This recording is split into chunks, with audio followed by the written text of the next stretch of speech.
sama, saya pun terkena tempias tu juga. Maksudnya watak Hambali tu pun tak ada watak utama ke dalam bid'ah kan. So memang dekat TikTok saya especially ramai betul fans-fans daripada Indonesia. Dan banyak komen dan support lah. Nanti diorang suka cerita tu dan diorang support lah. Dan banyak juga tanya season tu, bang, tanya saya kan. Ada season tu kita pun tak boleh nak jawab kan sebab kita pelakon je. Tapi alhamdulillah lah, maksudnya bukan senang cerita kita kan. Pelakon kita nak dikenali di sana.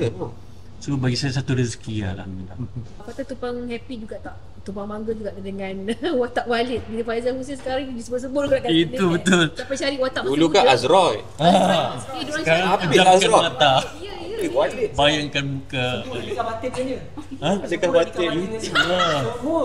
Aduh, abang Faizal memang terbaik lah. Saya cakap, bekerja dengan dia waktu dia sangat senang.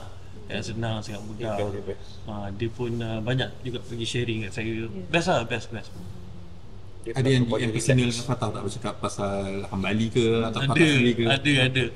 Tapi one thing, kita pun tak sangka cerita ni akan viral. Seorang pun daripada kita orang tak sangka. Sebab kita orang waktu mula-mula keluar tu pun ada isu sikit kan. So kita tengok macam ni akan jadi cerita yang akan isu sikit. Tapi tak sangka viral yang maksudnya diterima kan. Sampai mesej-mesej dia yang bagus lah dalam cerita tu kan.